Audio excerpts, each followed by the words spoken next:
There's nothing quite like a border derby, and a match between local rivals KELSO and JEDFOREST is always a highlight on the sporting calendar. And the exciting new signing for KELSO, Adnan Osman, was certainly one of the players to watch at Pointer Park on Saturday. In the table, Jed were in 7th place and were undefeated on the road, while KELSO were languishing down in 11th in the table and were very keen to get a win to boost their position. But it was JEDFOREST who got off the mark first. The forwards got clean ball at a line-out and trundled towards the KELSO line. Former KELSO number 8 Darren Gillespie had the ball and waited for the right moment to pounce for his 5th try of the season. It was a deserved start for Jed, who were good for their 7 points, with Ewan Scott having no problems with the conversion.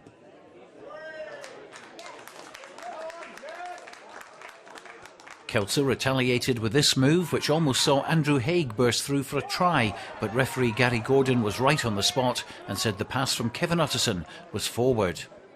And it wouldn't be the first time during the game that the officials would be called upon to look at forward passes. The match was packed with good running rugby and plenty of chances, but John Scudrow's pass to Gareth Riddle should have given the KELSO number 8, or even his brother Chris playing hooker, a try. Jed's line-out throws have been inconsistent this season, and this throw-in was typical of what we've seen before. This time it gave KELSO an opportunity to attack from deep, and this was a delightful move which went along the line, missing out Mikhail Hartley and bringing Osman in to create room for Harry Lees. To their credit, Jed covered back well. Their defensive work has been particularly good this season. Still, KELSO came forward, but despite the excellent dry conditions, the ball was knocked on and the move petered out. Before the day, Hartley was the region's top scorer in the Premiership with 5 tries in 4 games, and even though he was marked pretty well during the game, he showed his class and exactly why he's so dangerous.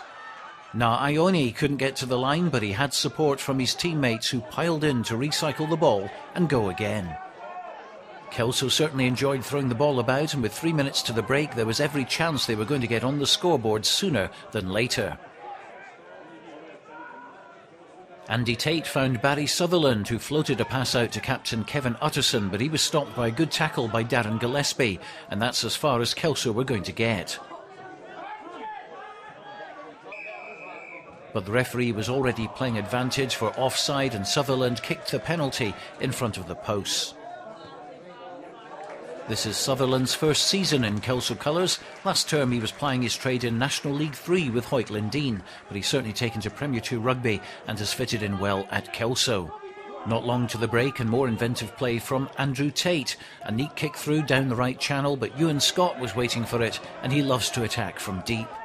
It was a long trek upfield for Scott, who put his kick deep into KELSO territory, but he managed to put some pressure on Osman, who just managed to get his kick away. But it went straight into the arms of Romanian prop Alexandru Croitoru. David Gobby took it on his inside and flicked out to Gregor Young for what looked like a scoring pass, but once again it was adjudged as forward. You can make your own mind up on that one. Then Robert Hogg collected a ball which was meant to go into touch, but you never give him a second invitation to run at the opposition.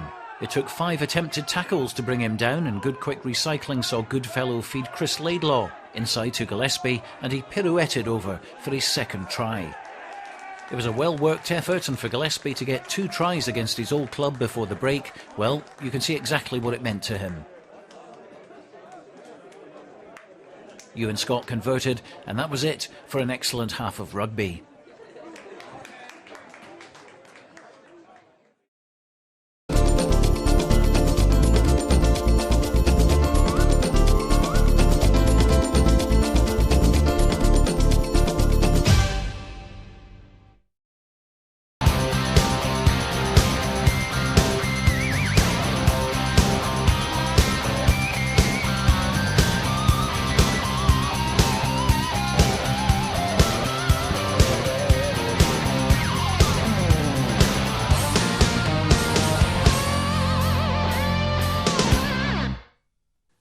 Into the second period, and the passion continued. Here's Mikhail Hartley stopping Gary Hill in his tracks.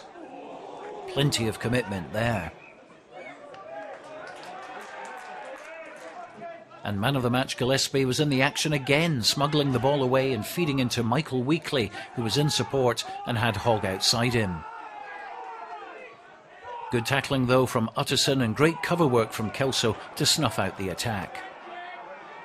Sutherland had the chance of a penalty from 40 yards out and it was looking good, but it came off the posts and the bounce wasn't kind to Jed, with Paul Hill knocking on to the delight of the KELSO fans.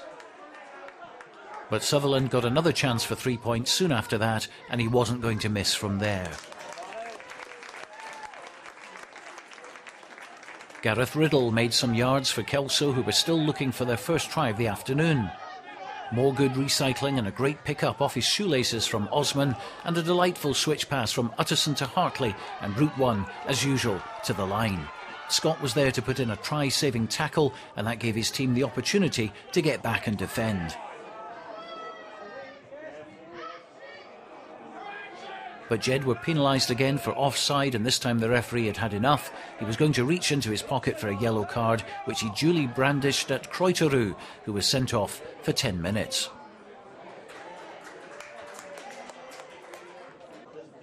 Not surprisingly, KELSO sniffed blood, and with an uncontested scrum in place, they could plan their attack.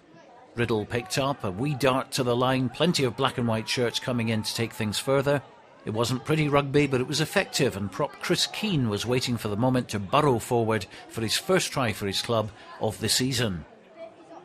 As I say, not a great spectacle, but a try from 1 yard out counts as 5 points, the same as if you'd run the length of the field to touchdown. So KELSO more than happy to take those points. And Greg Ponton came on to kick the extras with the touchline conversion to bring his team to within a point. Earlier we saw a good tackle from Gillespie on Utterson. Now it was payback time. Yes, the locals loved that one, but Jed kept possession, and real credit to both sides. Running rugby was high on the agenda. Laidlaw popped the ball to Gary Hill, who found Scott outside him, back to Hill, and Robert Hogg in support. Ross Goodfellow on hand looking for support and a chance to recycle again and move across the park. Paul Hill played scrum half. Laidlaw missed out Cook to Weekly, another long pass to Gregor Young, and onto Hill, who set up another attack.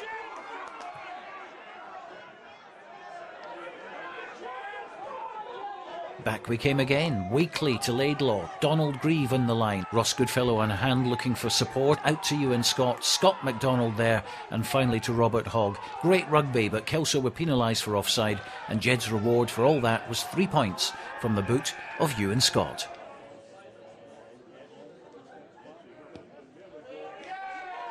So a bit more breathing space for JEDFOREST, but with 10 minutes to go, KELSO knew a try would put them in the lead, and they worked their way up to the JEDFOREST line. Andrew Haig linked well here with Mikhail Hartley, then looped round to collect a magnificent pop-up pass. Ponton was unmarked on the left, and KELSO support were thrilled to finally see their team in front for the first time in the match.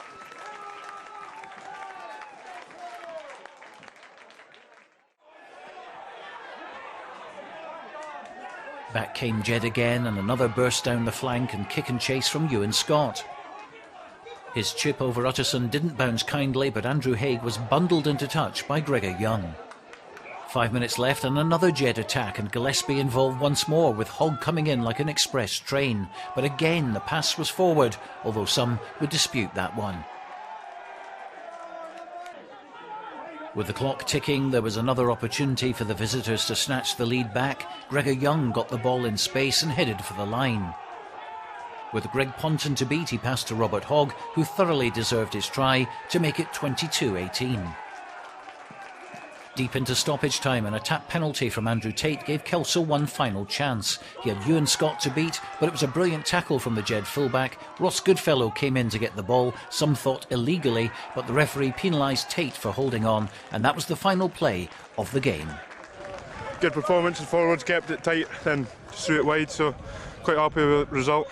And of course beating KELSO added icing on the cake, isn't it? Well, undefeated, so hopefully we'll get some more results in the league now and push up the table.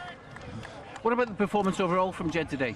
It's quite good. We kept our game plan, kept it tight early on and chucked it wide, so very happy.